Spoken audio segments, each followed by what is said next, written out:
देश की हवा इस वक्त थोड़ी खराब है। पॉल्यूशन के साथ ही उसमें नफरत और अविश्वास भी घुल गया है। हिंदुस्तान की बहुरंगी संस्कृति को मानो किसी की नजर लग गई है। कुछ लोग इस पर स्याही पोतने की जिद पर अड़े हैं, लेकिन हिंदुस्तानी अवाम और यहाँ का समाज उनके इरादों को कभी पूरा नहीं होने देगा।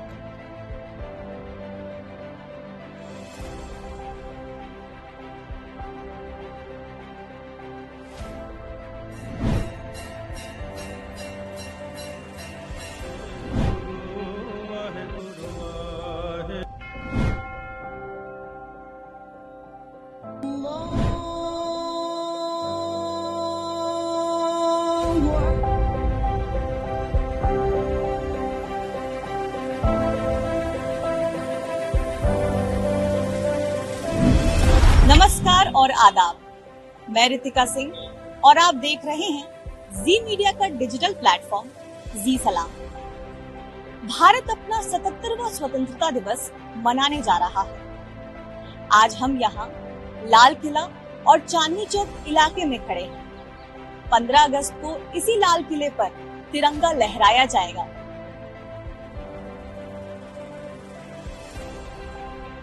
लेकिन क्या आपको पता है कि लाल किला से आगे जाने वाला ये चांदनी चौक रोड भारत की विविधता का एक सुंदर रूप दिखाता है। जी हाँ, इस रोड पर एक साथ मंदिर,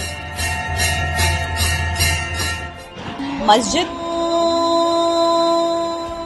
चर्च, गुरुद्वारा दिखता है। ये रोड भारत की शानदार रूप दिखाता है, जिस पर हम सब भारतीय गर्व करते हैं।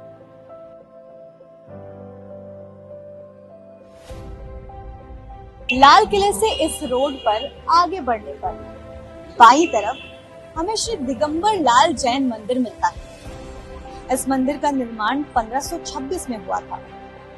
इस मंदिर की इमारत लाल पत्थरों से बनी है, इसलिए इसे लाल मंदिर के नाम से भी जाना जाता है।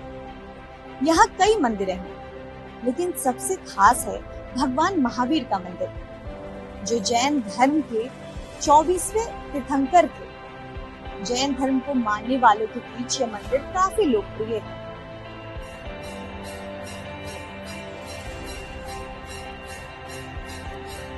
लाल मंदिर के ठीक बगल में श्री गौरी शंकर मंदिर है।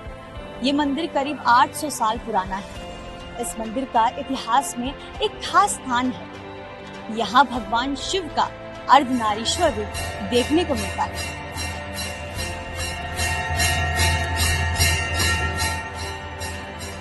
इसी सड़क पर आगे बढ़ने पर गुरुद्वारा सीसगंज साहिब है। 1783 में बना ये गुरुद्वारा सिखों के 9वें गुरु तेग बहादुर को समर्पित है।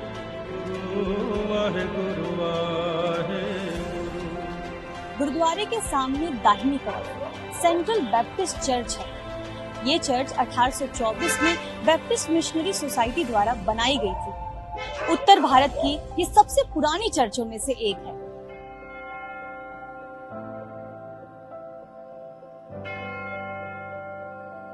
मंदिर से शुरू हुई ये सड़क फतेहपुरी मस्जिद पर जाकर खत्म होती है।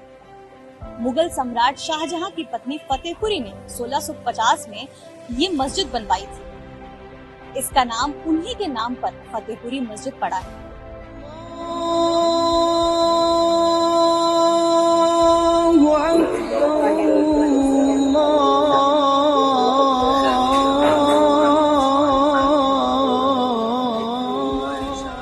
सुबह सुबह यहाँ से निकलने वाली मंदिर की घंटियां, मस्जिद की अजान, चर्च की प्रार्थना और गुरुद्वारे के अरदास की आवाज इस पूरे माहौल में भारतीयता की खुशबू बिखेर देती है। सांप्रदायिक अविश्वास और घृणा इस जगह पर दम तोड़ देती है। ये जगह हमें एकता, भाईचारा, प्यार और शांति का संदेश देती है। इस वीडियो के जरिए हम यही उम्मीद करते हैं कि इस स्वतंत्रता दिवस हम सभी मिलकर एक ऐसे ही भारत का संकल्प लें। जय हिंद, जय भारत।